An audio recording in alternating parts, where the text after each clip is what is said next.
I'm not giving up. I am selling the building. The final season of FX's The Bear. The restaurant is flooded. Everything's either gonna be okay. No, stop! Or not. We are outgunned and we are outmanned, but we have each other. FX's The Bear, the final season. All episodes now streaming on Disney+. Study and play come together on a Windows 11 PC. And for a limited time, college students get the best of both worlds. Get the Unreal College Deal. Everything you need to study and play with select Windows 11 PCs. Eligible students get a year of Microsoft 365 Premium and a year of Xbox Game Pass Ultimate with a custom color Xbox wireless controller. Learn more at windows.com/student offer. While supplies last. Ends June 30th. Terms at aka.ms/collegepc.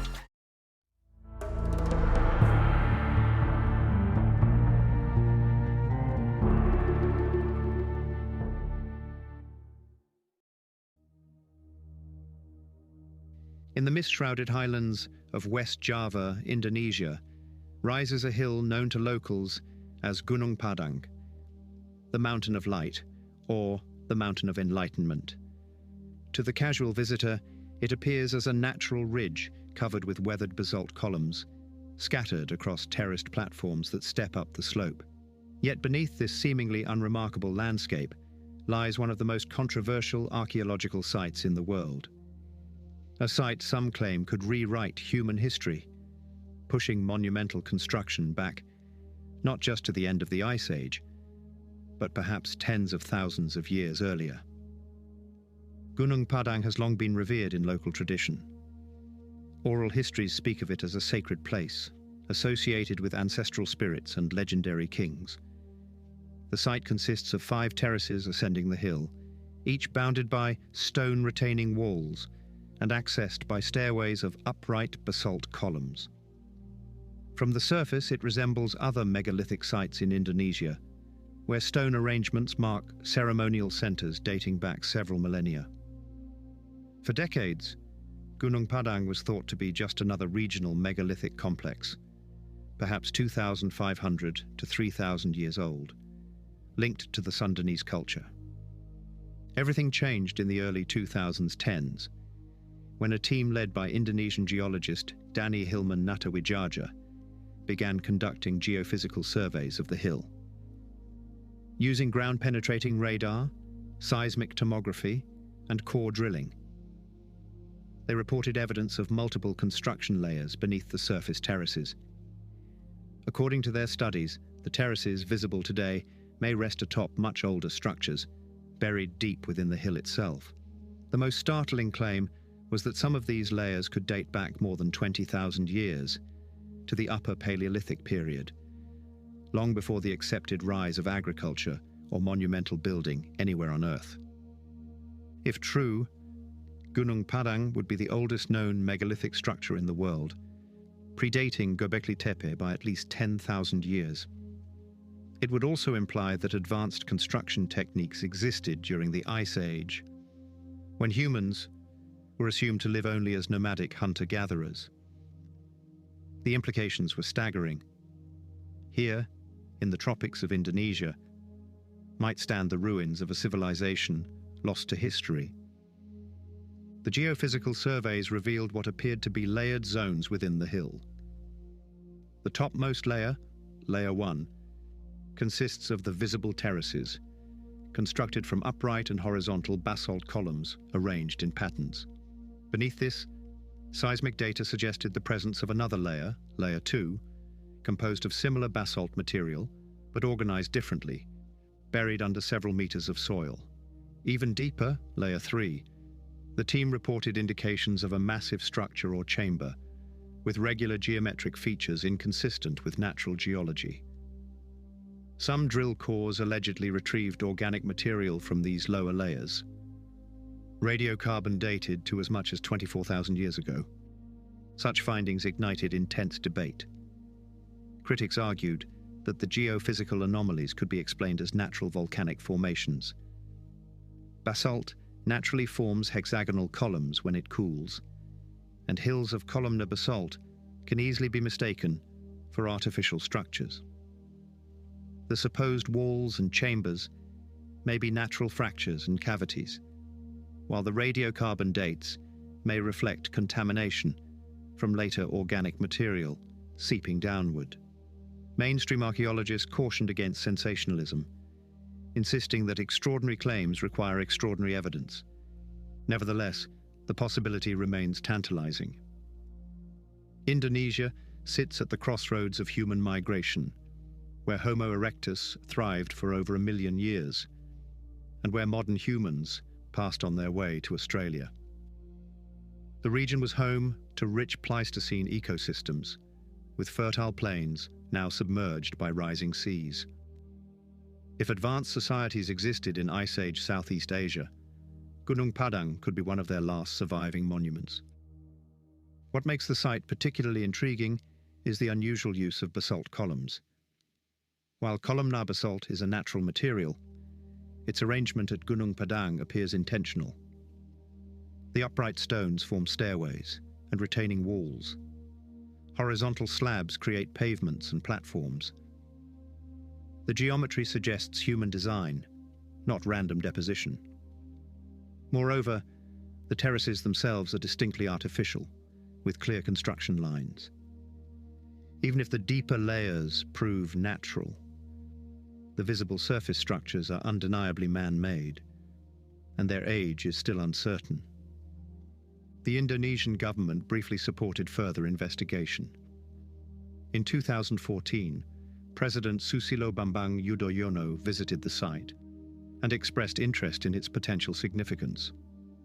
Excavations and surveys intensified, with teams proposing that Gunung Padang could be the world's oldest pyramid. However, enthusiasm soon collided with skepticism. Many Indonesian archaeologists criticized the claims, arguing that the evidence for extreme antiquity was weak. Some accused the project of prioritizing headlines over science. International experts likewise urged caution, noting that radiocarbon dating of soil samples is notoriously unreliable for determining the age of stone structures. Yet the controversy refuses to fade. The reason is simple. Gunung Padang does not fit comfortably into the timeline. If the terraces are only a few thousand years old, why do they rest on what appears to be deeper construction? If the geophysical anomalies are entirely natural, why do they align so suggestively with the surface features? And if the radiocarbon dates are misleading, why do they consistently cluster around periods far older than expected? Each explanation leaves loose ends. Each dismissal leaves questions unanswered. The possibility of great antiquity also resonates with local myths. Sundanese folklore speaks of a legendary kingdom destroyed in a flood, its monuments swallowed by the earth. Across Indonesia, myths of vanished lands and drowned cities abound, echoing the global motif of cataclysm at the end of the Ice Age. Could Gunung Padang be a cultural memory in stone, a survivor of a forgotten age? For now, the evidence remains contested, but even the controversy serves an important purpose. It draws attention to the underexplored landscapes of Southeast Asia. Archaeology has long focused on the Fertile Crescent, Egypt, and Europe as the primary cradles of civilization. Yet during the Ice Age, the Sunda Shelf was a vast continent teeming with life, connecting the islands of Indonesia into a single landmass.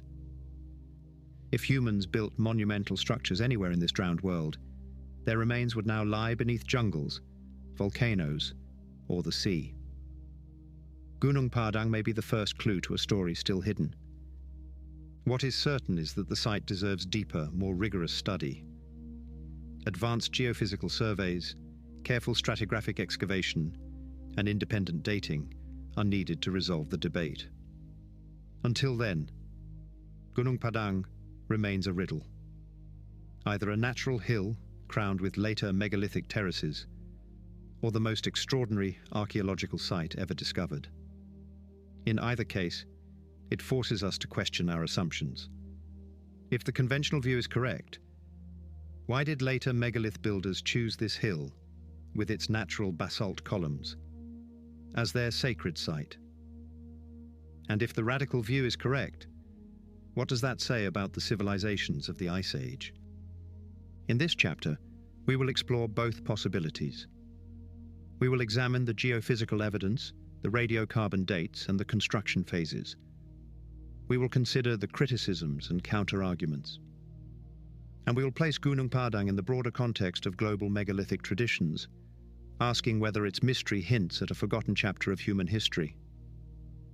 Whatever the outcome, the Mountain of Mystery lives up to its name, challenging us to look beyond orthodoxy and into the shadows of prehistory. The controversy over Gunung Padang hinges on one central issue. How old is the site, and how many phases of construction does it represent? The surface terraces visible today are impressive enough, but it is the suggestion of deeper, hidden layers that makes the site potentially revolutionary. To understand the debate, we must look closely at the proposed construction phases and the unusual use of basalt columns that define the monument. Archaeologists working on the site generally agree that the uppermost terraces, what researchers call Layer 1, are man-made. These consist of 5-stepped platforms rising up the hill, each edged with retaining walls of basalt columns and connected by stairways. The basalt columns, naturally hexagonal when fractured, were quarried locally from volcanic deposits. Some were placed upright, forming rows of posts. Others were laid horizontally to create pavements and platforms. The geometry is strikingly regular. On the upper terraces, the columns are arranged in patterns resembling checkerboards or mosaics, suggesting careful design rather than random piling. This use of columnar basalt is itself unusual in world archaeology. Basalt is hard and heavy, more difficult to shape than softer stones like limestone or sandstone. Yet, at Gunung Padang, the builders exploited its natural columnar form to create modular blocks, stacking and arranging them into walls and floors. This technique has parallels with other megalithic traditions, polygonal masonry in Peru, for example, or the stone platforms of Polynesia, but it appears here in a unique local expression. The choice of basalt, combined with the site's elevated location, must have required extraordinary effort. The nearest natural outcrops lie some distance away, meaning the stones had to be quarried, transported uphill, and precisely placed. Even if Layer 1 dates only to a few thousand years ago, as many conventional archaeologists argue, the craftsmanship suggests a highly organized society with significant ritual motivation. Yet for geologist Danny Hillman Natawijaja and his team, the story does not end there. Their surveys indicated that beneath the terraces lies Layer 2, a buried platform of basalt columns arranged differently from the surface structures. This deeper layer, covered by several meters of soil, may represent an earlier phase of construction, later buried and built over by subsequent builders. If true, Gunung Padang is not one monument, but a palimpsest of cultures, with new generations adding to an ancient core. Below Layer 2, seismic tomography revealed what researchers interpreted as Layer 3, a massive structure or chamber at depths of 10 to 15 meters. The data suggested hollow cavities, rectilinear features, and dense arrangements of stone inconsistent with natural geology. Some drill cores from these depths yielded fragments of organic material, charcoal or plant matter, radiocarbon dated to as much as 24,000 years before, present. If these results are accurate, they imply human activity deep within the hill during the Upper Paleolithic, long before Göbekli Tepe, Stonehenge, or the pyramids. Critics have been quick to challenge these interpretations. Geologists point out that columnar basalt hills can naturally contain fractures, voids, and density variations that mimic artificial structures on seismic scans. The chambers may be nothing more than natural cavities. Radiocarbon dates from drill cores, they argue, cannot be trusted without clear stratigraphic context. Organic material can percolate downward through cracks, giving the illusion of great antiquity. Without artifacts, tools, pottery, bones, it is impossible to confirm that humans were present 20,000 years ago.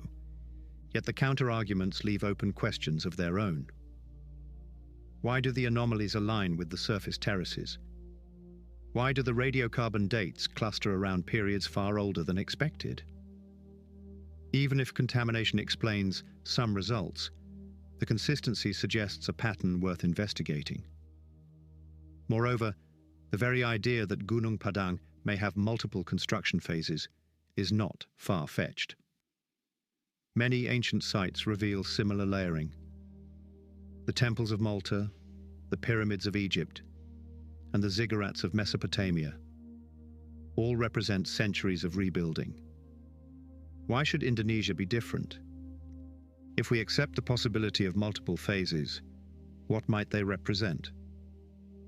The upper terraces, Layer 1, likely date to the late Neolithic or Bronze Age, perhaps around 2,500 to 3,000 years ago. These builders reused basalt columns already scattered on the hill, arranging them into ceremonial platforms. But what if they were not the first? Beneath their work may lie the remnants of an older monument, raised by a forgotten culture and buried under soil and time. If Layer 2 or 3 proves to be man-made, then Gunung Padang is not just Indonesia's largest megalithic site. It is the oldest layered monument on Earth. The implications are staggering. A site 20,000 years old would predate agriculture by millennia. It would suggest that Ice Age societies in Southeast Asia possessed not only symbolic thought, but also engineering skills far beyond what we attribute to hunter-gatherers. The basalt columns, carefully arranged, would be the fingerprints of a people capable of harnessing geology for monumental ends. And their choice of a high volcanic hill, visible for miles, suggests a cosmological or ceremonial purpose that transcended mere practicality. Even if the extreme dates prove incorrect, Gunung Padang still challenges orthodoxy. Suppose Layer 2 dates to 7,000 to 8,000 years ago, rather than 20,000. That still places monumental construction in Indonesia at the dawn of agriculture, contemporary with or earlier than the great megaliths of Europe. Such a date would expand the map of early monumental cultures, showing that the impulse to raise sacred architecture was not confined to the Fertile Crescent, but emerged independently across the globe. The basalt column architecture also invites comparison with other traditions. In Peru, at Sacsayhuaman and Ollantaytambo, builders shaped massive polygonal blocks into interlocking walls with seismic resistance. In Japan, the island of Yonaguni features submerged stone terraces, some claim to be artificial. In the Mediterranean, Malta's megalithic temples were raised from massive blocks at least 5,000 years ago.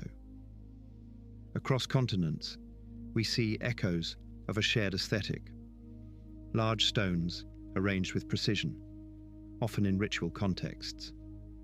Is this parallel evolution, a universal human response to the challenge of monumentality? Or is it diffusion, the legacy of a once connected tradition? Gunung Padang also raises the question of purpose. What motivated people to drag tons of basalt uphill, arranging them into terraces? Like Göbekli Tepe, the site shows little evidence of habitation. It seems to have been primarily ceremonial. Local myths speak of kings who ruled from the hill, of sacred rituals performed on its heights. Perhaps it was a place of ancestor worship, or a stage for astronomical observations, or a pilgrimage center drawing people from across the Sunda continent. If the deeper layers truly are 20,000 years old, then the site may have been sacred for millennia, its meaning evolving as cultures rose and fell. What complicates matters further is the political dimension. In Indonesia, Gunung Padang has become a source of national pride. The idea that the country might host the world's oldest pyramid appeals to cultural identity and tourism. Government support has waxed and waned, influenced by both scientific caution and popular enthusiasm.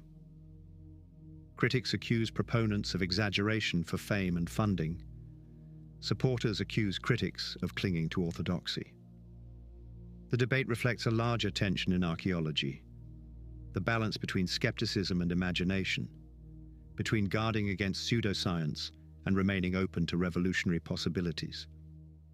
In the end, the truth of Gunung Padang lies buried within the hill.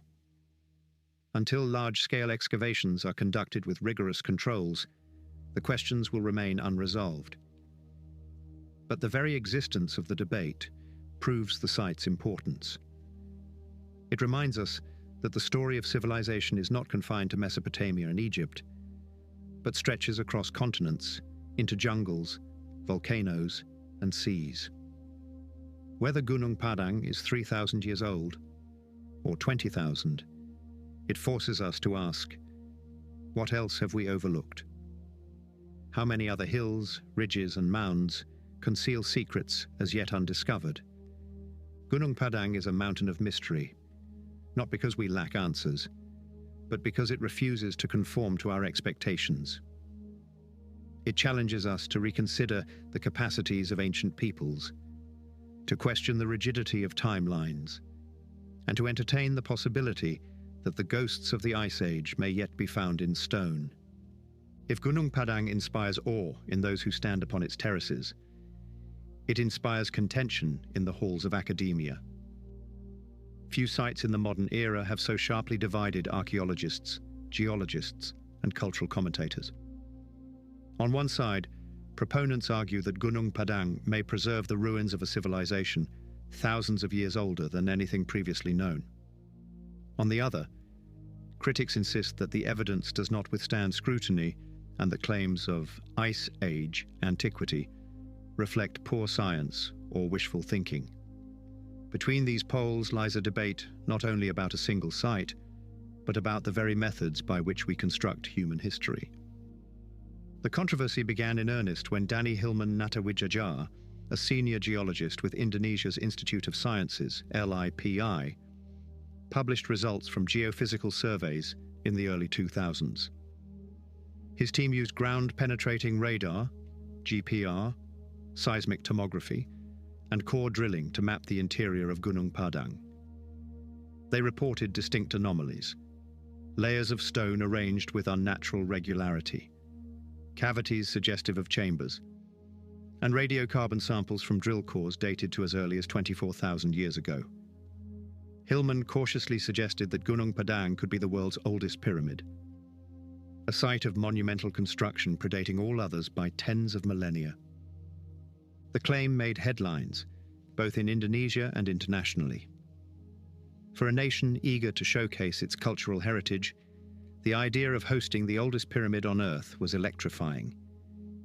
Government officials, including then-President Susilo Bambang Yudhoyono, voiced support for further research. Excavations expanded, and the site drew both tourists and scholars. But with attention came scrutiny. Indonesian archaeologists, many of whom had long studied the archipelago's megalithic traditions, pushed back. To them, Hillman's conclusions were premature and lacked the rigor expected of archaeology. One major criticism concerned the radiocarbon dating. Samples yielding ages of 20,000 years or more came not from datable artifacts, such as bones or charcoal found in situ, but from soil and organic matter extracted from drill cores. Critics argued that such samples are highly vulnerable to contamination. Organic carbon can migrate downward through cracks in the rock, carried by water or root action, producing artificially old dates. Without clear stratigraphic association, organic material securely embedded in human-made layers, the radiocarbon results cannot be taken as proof of Ice Age construction.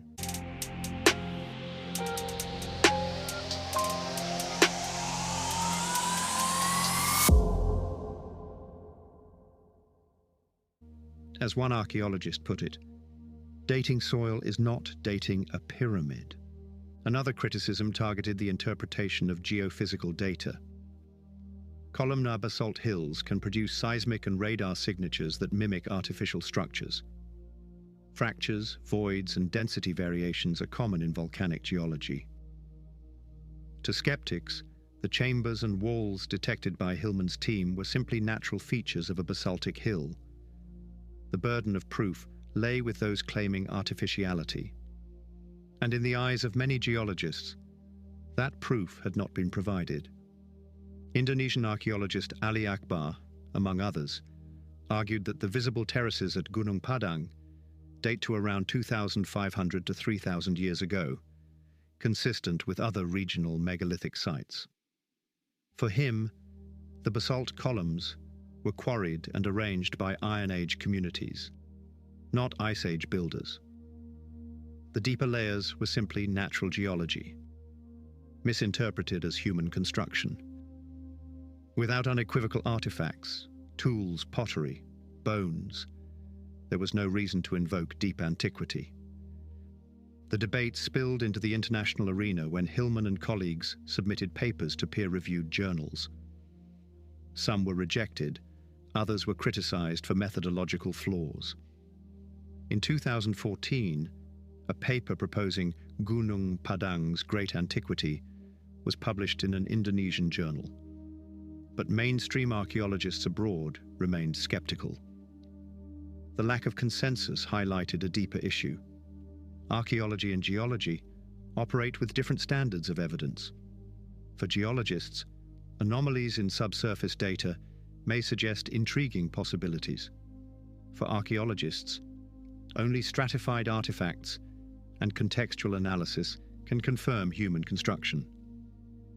The two disciplines, working in parallel, often talk past one another. The controversy also revealed the cultural politics of archaeology.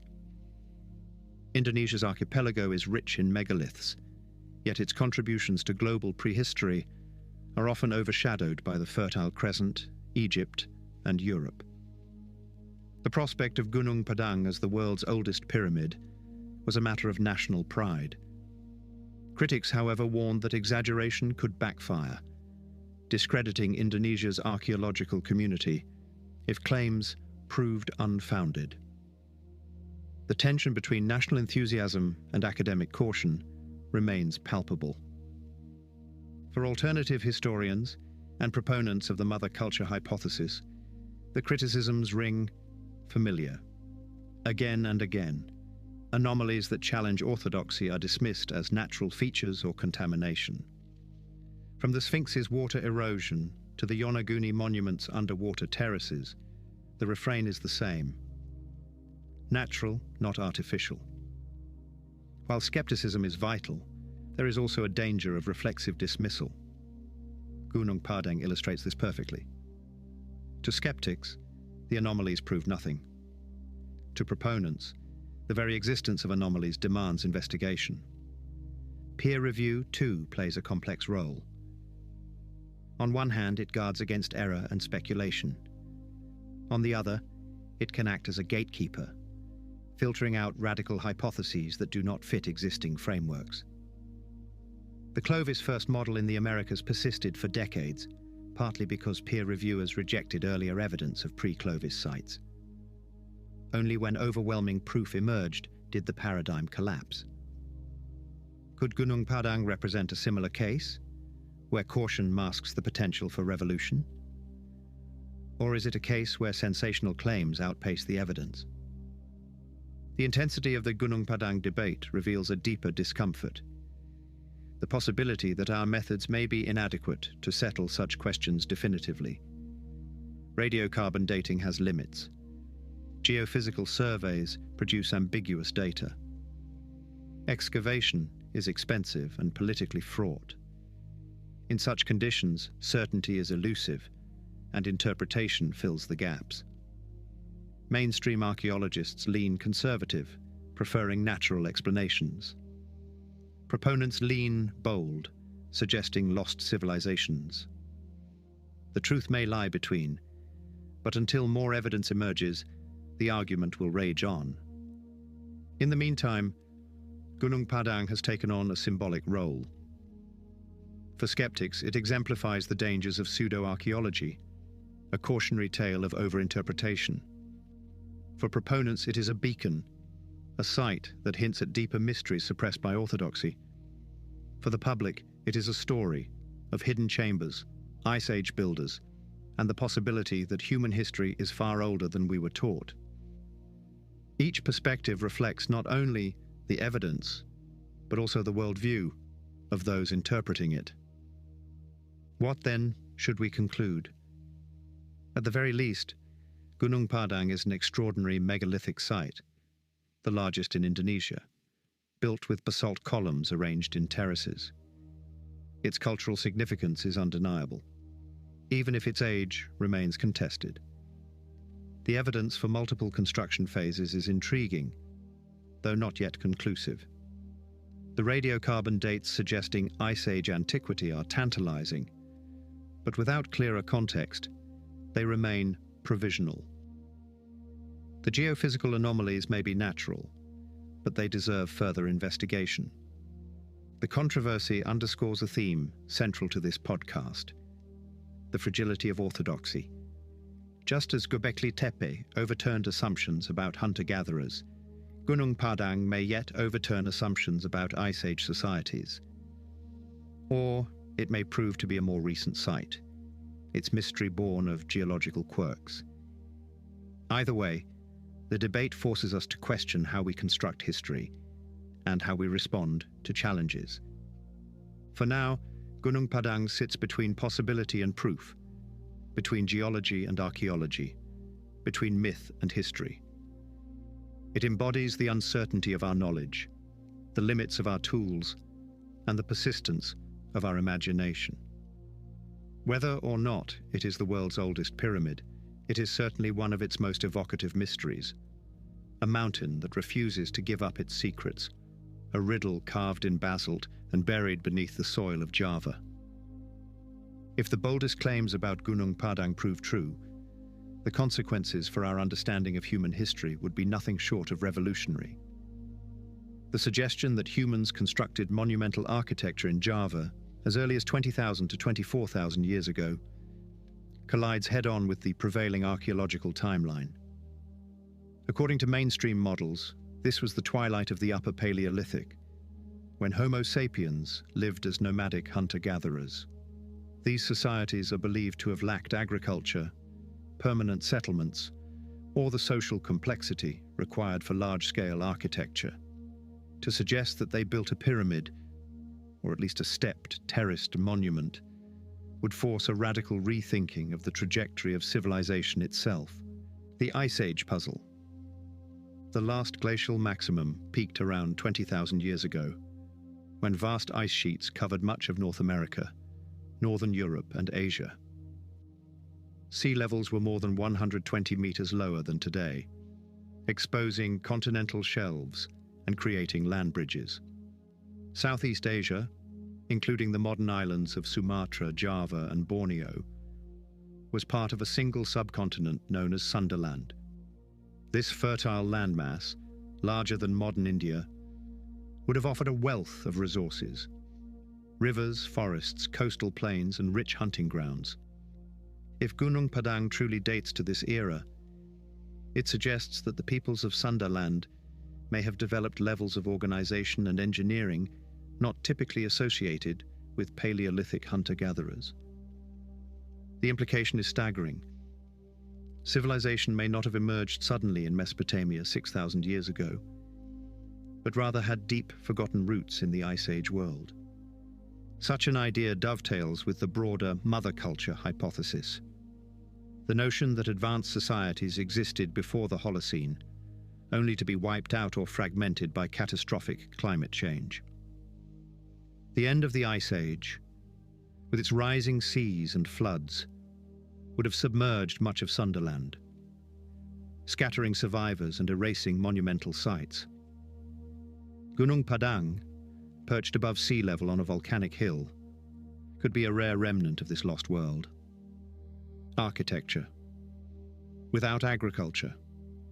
One of the central objections to the Ice Age antiquity of Gunung Padang is sociological. How could hunter-gatherers have mobilized the labor to construct terraces of basalt columns? Monumental architecture is typically associated with surplus food production, which allows specialists, builders, planners, priests to emerge. In the absence of agriculture, what could sustain such an effort? Here, parallels with Göbekli Tepe in Turkey become illuminating. That site, dated to around 11,600 years ago, consists of massive T-shaped pillars arranged in circles, carved and erected by pre-agricultural peoples. Its discovery shattered the old assumption that only farming societies could build monuments. Göbekli Tepe suggests that religion, ritual, or cosmology may have motivated hunter-gatherers to come together in large, organized projects. If this is true in Anatolia, why not in Sunderland? Gunung Padang may represent a similar phenomenon, an Ice Age culture expressing its cosmology in stone, the implications of antiquity. If the earliest radiocarbon dates from Gunung Padang reflect true construction phases, the implications cascade across multiple fields. Archaeology, the timeline of social complexity, would extend far deeper into the past. The neat progression from hunter-gatherers to farmers to city builders would collapse, replaced by a more complex cyclical view of human history. Mythology. Flood myths, preserved across cultures from Mesopotamia to Polynesia, could gain a new interpretive frame. Rather than symbolic stories, they may encode real memories of the drowning of Sunderland and other coastal lands. Gunung Padang would be the material proof that people capable of monumental construction lived in these doomed regions. Linguistics. Southeast Asia is a hotspot of linguistic diversity, with hundreds of languages across the Austroasiatic and Austronesian families. Could echoes of a deep Ice Age culture persist in these languages, encoded in myth, cosmology, and oral traditions? Geology and climate science. Gunung Padang's possible antiquity would highlight the vulnerability of human achievements to climate change. Just as the glacier's retreat drowned Sunderland, modern global warming threatens to submerge coastlines worldwide. The site would thus resonate as both a historical puzzle and a warning for the present. A hidden network. Some researchers speculate that Gunung Padang may not be unique. If Sunderland hosted a large Ice Age population, there may be other submerged or eroded sites waiting to be found.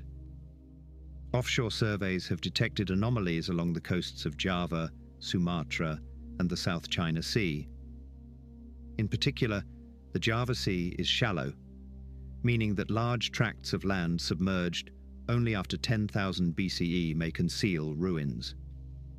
Explorations have been limited, but advances in sonar and underwater archaeology could one day reveal whether Gunung Padang was a lone experiment or part of a broader network of Ice Age monuments. The possibility aligns with theories of a lost global maritime culture. Proponents such as Graham Hancock argue that survivors of Ice Age civilizations spread knowledge across the globe, seeding myths of gods, builders, and culture bringers.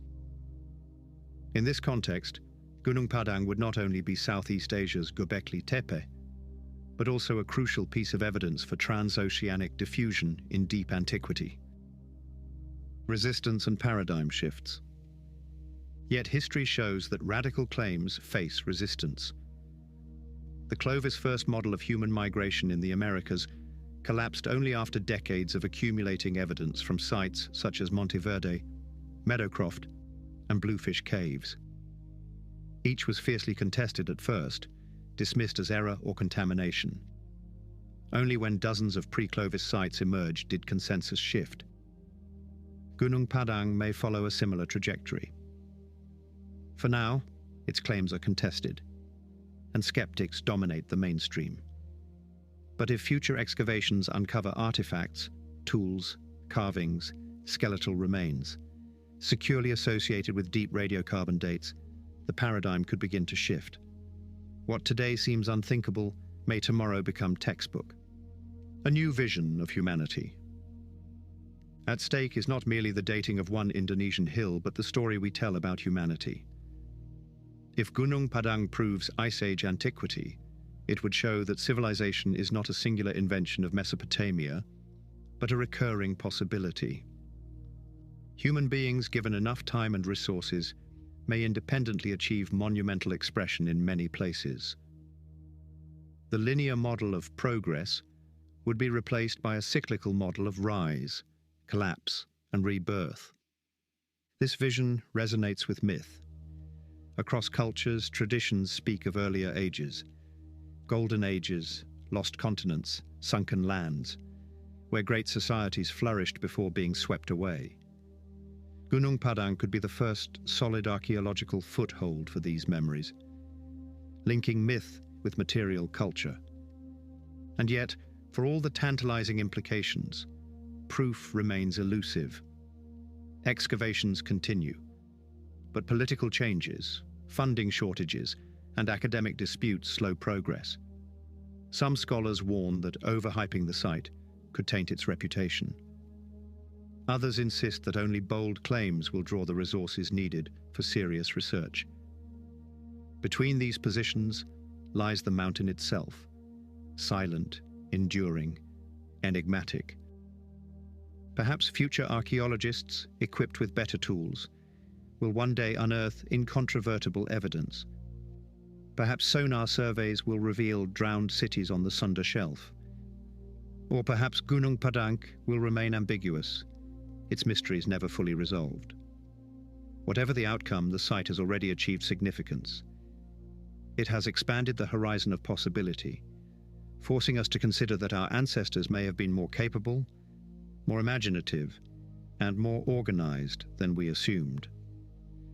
Gunung Padang, whether a 2,500-year-old megalithic site or a 20,000-year-old Ice Age pyramid, challenges us to ask deeper questions. What if civilization is older than history? What if myth remembers truths we have forgotten? What if the story of humanity is not one of slow ascent, but of fragile brilliance, snuffed out and reborn across ages? As we descend from its terraces, leaving the moss-covered stones behind, we carry with us these questions. The mountain may not answer them, but it compels us to seek answers elsewhere, across the globe, in ruins, myths, and memories of a lost world. Gunung Padang is not an isolated puzzle. When viewed in the wider context of other anomalous sites scattered across the globe, it becomes part of a growing pattern. Evidence, sometimes solid, sometimes disputed, that humanity's story may be older and more complex than conventional history allows. By situating the Javanese mountain alongside places like Göbekli Tepe in Turkey, the Yonaguni Monument in Japan, and the Sphinx of Giza in Egypt, we can begin to trace the outlines of a forgotten chapter of prehistory. The pattern of anomalies. Archaeology thrives on order. Cultures are placed on timelines, artifacts catalogued, and monuments assigned to specific ages. But here and there outliers appear, sites that seem too old, too advanced, or too enigmatic for the categories into which they are placed. Gunung Padang is one such outlier, but it is not alone. Göbekli Tepe, Anatolia, Turkey, radiocarbon dated to around 11,600 years ago. This site was built by hunter-gatherers, long before agriculture is thought to have emerged.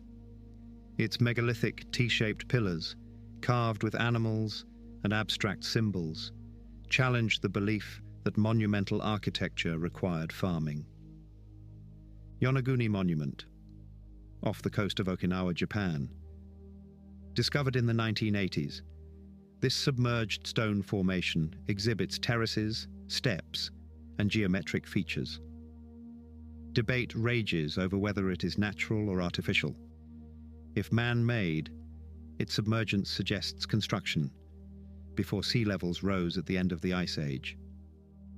The Great Sphinx of Giza, Egypt, geological studies, most prominently those by Robert Schoch, suggest that its weathering patterns indicate exposure to heavy rainfall thousands of years before dynastic Egypt, possibly pushing its construction back to 9,000 to 10,000 BCE.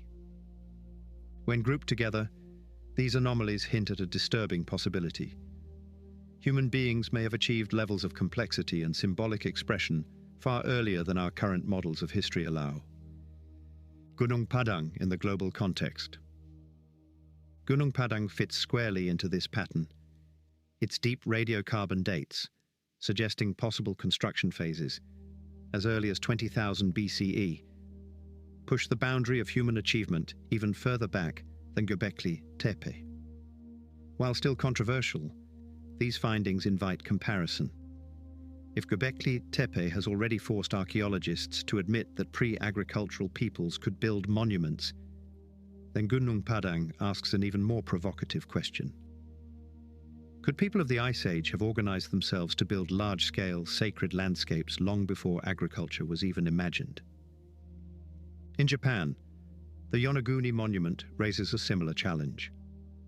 If submerged ruins exist beneath the sea near Okinawa, then the rising seas at the end of the Ice Age swallowed not only lands, but perhaps also cultural centers.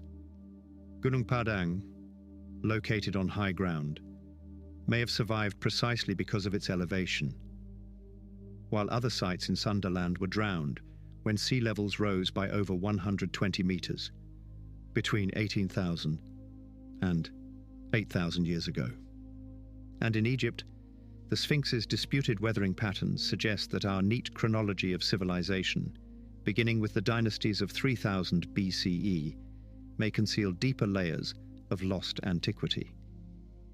Gunung Padang's evidence, if verified, would lend weight to these broader claims.